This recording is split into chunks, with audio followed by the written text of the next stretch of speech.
اعوذ باللہ من الشیطان الرجیم بسم اللہ الرحمن الرحیم رب اشرح لی صدری ویسر لی امری واحلل عقدۃ من لسانی یفقہوا قولی۔ حیات الصحابہ رضی اللہ تعالی عنہم، حصہ اول، دعوت کا باب۔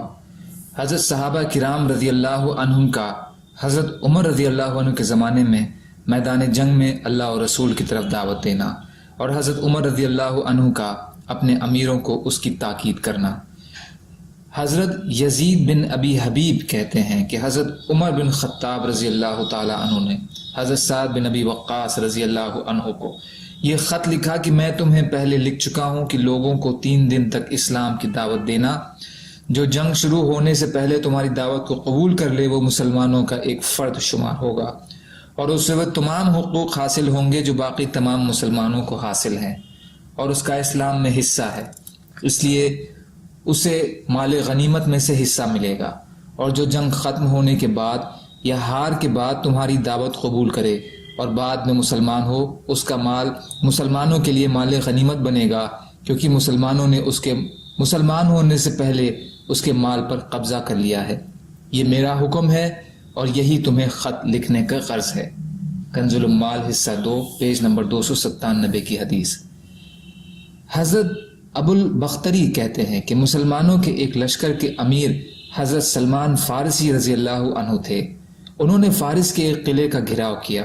مسلمانوں نے کہا، اے ابو عبداللہ، یہ سلمان فارسی رضی اللہ عنہ کی کنیت ہے، کیا ہم ان پر حملہ نہ کر دیں؟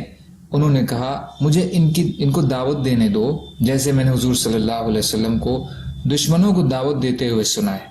تو اس قلعے والوں نے حضرت سلمان رضی اللہ عنہ نے کہا کہ میں تمہیں ایک فارسی آدمی ہوں، تم خود دیکھ رہے ہو کہ عرب میری کس طرح مان رہے ہیں، اگر تم مسلمان ہو جاؤ گے تو تمہیں بھی وہ تمام حقوق ملیں گے جو ہمیں حاصل ہیں، اور تم پر وہی ذمہ داریاں عائد ہوں گی جو ہم پر ہیں، اور اگر تم اپنے دین پر ہی رہنا چاہو تو ہم تمہیں تمہارے دین پر رہنے دیں گے، اور تم ماتحت ہو کر رعایا بن کر اپنے ہاتھوں ہمیں جزیہ دینا۔ حضرت سلمان فارسی رضی اللہ عنہ نے ان سے یہ کہا، چاہے ہم تمہیں کچھ نہ کہیں گے لیکن تم کسی عزت کے لائق نہ ہوگے، اور اگر تم اس سے بھی انکار کرتے ہو تو ہم تم سے میدان جنگ میں برابر کا مقابلہ کریں گے۔ انہوں نے کہا، ہم ایمان بھی نہیں لاتے ہیں اور جزیہ بھی نہیں دیتے ہیں، ہم تو تم سے جنگ کریں گے۔ حضرت سلمان رضی اللہ عنہ کے ساتھیوں نے کہا، کیا ہم ان پر حملہ کر دیں؟ انہوں نے کہا، ابھی نہیں، اور ان کو 3 دن اسی طرح اسلام کی دعوت دی۔ پھر کہا، اچھا اب ان پر حملہ کرو۔ تو مسلمانوں نے حملہ کیا اور اس قلعے کو فتح کر لیا۔ حلیہ پیج نمبر 179۔ مسند احمد اور مستدرک حاکم کی بھی روایت میں اس طرح ہے کہ چوتھے دن صبح کو حضرت سلمان نے مسلمانوں کو حکم دیا کہ مسلمانوں نے آگے بڑھ کر حملہ کیا اور اسے فتح کر لیا۔ یہ مستدرک حاکم کی حدیث ہے جو کہ حصہ نمبر 3 پیج نمبر 378 اور کنز الاموال حصہ 2 پیج نمبر 298 پر ہے۔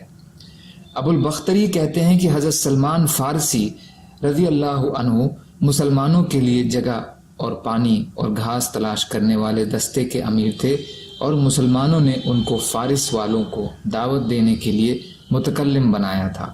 حضرت عطیہ کہتے ہیں کہ بہور شیر شہر والوں کو دعوت دینے کے لیے حضرت سلمان کو امیر مقرر کیا تھا، اور عصر ابیض کی فتح کے دن بھی انہی کو مقرر کیا تھا، تو انہوں نے ان کو 3 دن تک دعوت دی تھی۔ اگر انہوں نے حضرت سلمان کے دعوت دینے کے بارے میں پچھلی حدیث جیسا مضمون ذکر کیا ہے۔ ابن جریر حصہ 4 پیج نمبر 173۔ سبحان اللہ و بحمدہ، سبحانک اللہم و بحمدک، اشہد ان لا الہ الا انت، استغفرک و اتوب الیک۔ سبحان ربک رب العزت عما یصفون، وسلام علی المرسلین، والحمد للہ رب العالمین، برحمتک یا ارحم الراحمین، لا الہ الا اللہ محمد رسول اللہ۔